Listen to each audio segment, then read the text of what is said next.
Hi friends, எல்லாருக்குமே good evening. Welcome to Delhi சமையலறை channel. இன்றைக்கி எங்கள் வீட்டில் என்ன ஸ்பெஷல் சமையல்னு பார்த்தீங்கன்னா பர்மஸ் டிஷ்ஷு வாழைக்காசு தான். அண்ட் அது வந்து நான் ப்ரிப்பேர் பண்ணேன், எங்கள் அம்மா தான் ப்ரிப்பேர் பண்ணுறாங்க. இங்கே பாருங்கள், எல்லாம் ரெடி பண்ணிட்டு இருக்காங்க எங்கள் அம்மா. இதில் என்னென்னமா போட்டிங்க? இதுலையா பாத்திக்கல கரம் மசாலா, கொஞ்சம் மஞ்சள். ஃபர்ஸ்ட் எப்படி தாளிச்சிங்க? எண்ணெய் ஊற்றி வெங்காயம் போட்டு பொரிச்சிக்கணும்.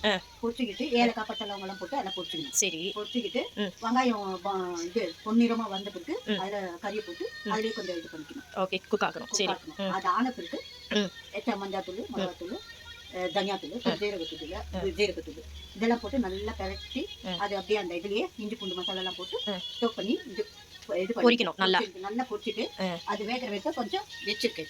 சரி, இதுல வந்து சிக்கன் பவுடர், கரம் மசாலா போட்டுருக்கீங்க. ஆமா, chicken powder, garam masala powder இன்னும் போடல. கரம் மசாலா போடல. சரி, லாஸ்ட் மூமெண்ட்ல தான் கரம் மசாலா. சரி சரி, ஓகே. சோ அதுக்கு அப்புறம் ஒரு லெமன், ஓகே, அது புளிஞ்சா ஊத்தலாம், இல்ல அப்படியே கூட முழுசாவே போடலாம். முழுசா கட் பண்ணி அதுல போட்டுறணும். சரி சரி சரி, கட் பண்ணி அப்படியே போட்டு நல்லா இது வந்த பிறகு பொரிஞ்சு வரும். அது பொரிஞ்சு நல்லா வந்து அப்புறம் என்ன பண்ணணும், அதை நம்ம வீடியோ எடுக்கலாம். பரவாயில்ல. இப்போ என்ன ப்ரிப்பேர் பண்ணிட்டு இருக்கீங்க? இது என்னது? கொத்தமல்லி.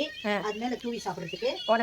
ஆமா, இது வந்து கார்லிக். இது பொரிச்சிட்டு எண்ணெயில பொரிச்சு சீசர். சரி, இது பேர் சீசர் பண்ணிக்கணும். லெமன், ஆனியன், தனியா, கொத்தமல்லி இலை, அதான் எக் பாயில் பண்ணி முட்டை வந்து நாங்க 8 முட்டை பாயில் பண்ணிருக்கோம். இதை வந்து பொடிசா கட் பண்ணிப்போம். பாயில் முட்டை அது மேல ஸ்ப்ரெட் பண்ணி சாப்பிடுறதுக்கு எப்படின்னு உங்களுக்கு ப்ராப்பர் வீடியோ நான் ஷோ பண்றேன். இப்போ எப்படி குழம்பு ப்ரிப்பேர் பண்ணிருக்காங்கன்னு உங்களுக்கு எல்லா டீடைலும் சொல்லியாச்சு. எண்ணெயில வந்து ஹோல் கரம் மசாலா போட்டதுக்கு அப்புறம் வெங்காயத்தை போட்டு நல்லா பொரிச்சு வந்ததுக்கு அப்புறம் சிக்கன் ஆட் பண்ணிட்டு அதுல ட்ரை மசாலாலாம் ஆட் பண்ணி லெமன் ஜூஸ் ஊத்திட்டு அதை வந்துட்டு நல்லா பொரிய விட்டுருக்காங்க. இதுக்கப்புறமா வந்து இதுல கடலை மாவு லிக்விடா ஊத்துவீங்களா? அதுக்கப்புறம் அது நல்லா கொதிச்சு நல்லா அந்த மசாலா பொரிஞ்சு போயிட்டு சரி, அதுக்கப்புறம் கோகனட் மில்க். சரி, கொதிக்க விடக்கூடாது. சரி, அது நம்ம வந்து முன்ன வீடியோல வந்து பாப்போம் எப்படி செய்ய போறோம்னு. இது வரைக்கும் ப்ரிப்பேர் ஆனது இது மட்டும் தான். ப்ராப்பரா வந்து வதக்கி அது இடிச்சுக்கணும். காஞ்ச மிளகாய் இந்த இருக்கு எங்க கிட்ட பேக்கெட் காஞ்ச மிளகாய். இதை தான் நாங்க வறுத்து இடிக்க போறோம். எடுத்துட்டு அது பவுடர் பண்ணிப்போம். ஓகே, சொல்லுங்க என்ன பண்றீங்க? எவ்வளவு தண்ணி ஊத்துனீங்க? இந்த கிளாஸ்ல ஊத்திருக்காங்க ஃப்ரெண்ட்ஸ். எத்தனை அளவு அம்மா சொல்லுவாங்க? எவ்வளவு அளவு ஊத்திங்க நீங்க? 5 கப் ஊத்திருக்கேன். இப்போ 5 கிளாஸ் தண்ணி ஊத்திருக்கீங்க. ஆமா, 5-6 கிளாஸ் ஊத்திருக்கேன். 5-6 கிளாஸ் 5-6 கிளாஸ் ஊத்திருக்கேன். இப்போ ஊத்திருக்கேன். தேவைப்பட்டா இன்னும் கொஞ்சம் ஊத்துவோம் நம்ம. புரியுதா? சரி சரி, சரி.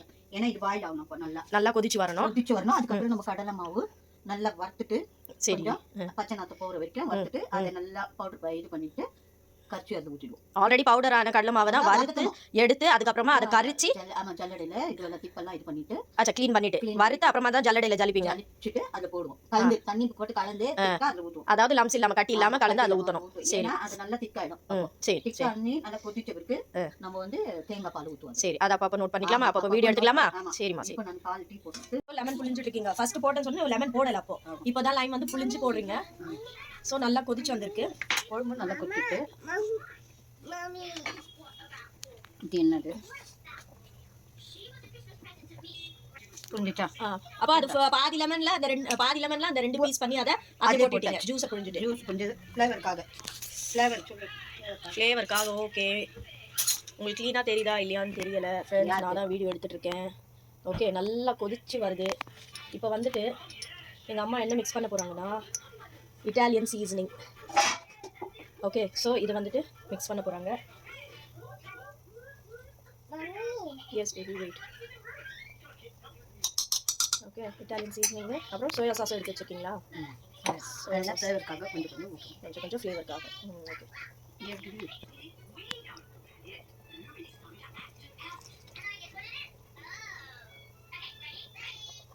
உப்பு எந்த அளவுக்கு போட்டிருக்கீங்க? உப்பு டேஸ்ட் கடுகு போட்டுக்கணும்.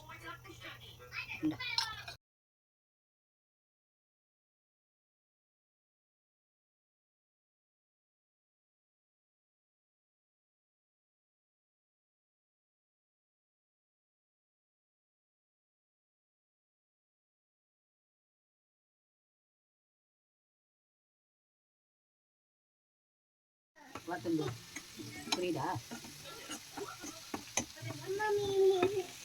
நீங்க கடலை மாவு வறுத்துட்டு இருக்கீங்கல்ல? எந்த அளவுக்கு போட்டீங்க? இந்த கரண்டியில் எத்தனை? ஒரு 2 கரண்டி போட்டுருக்கீங்கல்ல? ஓகே, கரண்டியை காட்டுங்க. ஓகே, இங்க சீட்டை ரெடி ஆயிட்டு இருக்கு. போதும் பாருங்களா? ஆயிடுச்சுல. அதை வந்து ஜலிச்சுட்டு அது காய்ச்சி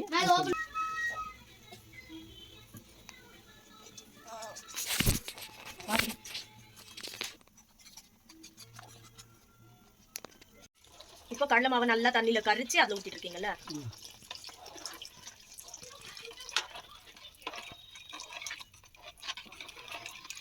பண்ணிக்கிறேன்.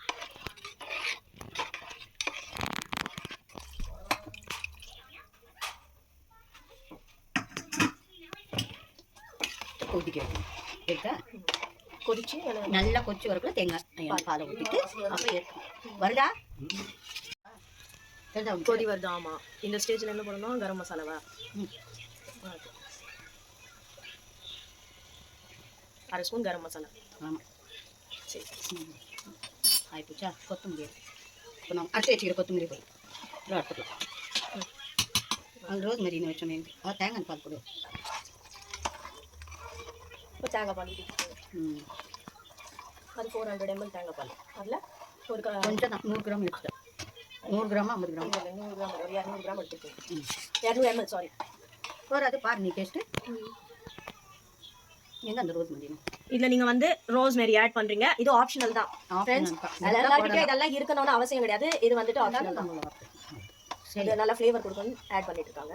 டேஸ்ட் பார்த்துக்கா, உப்பு கரெக்டாக இருக்குதான்னு செக் பண்ணிவிட்டு உப்பு பார்த்துப்போம். உப்பு எப்படி கரெக்டாக இருக்குன்னு அந்த ஸ்பூன்லேயே கலந்து எடுத்துக்கோங்க. நான் செக் பண்ணிக்கிறேன். டேஸ்ட்டு போதுமா? இல்லை தேங்காய் ஊற்றணுமா? பார்த்தியா? பாருங்க, பர்ஃபெக்டாக இருக்குது. பர்ஃபெக்டாக வந்துருச்சா?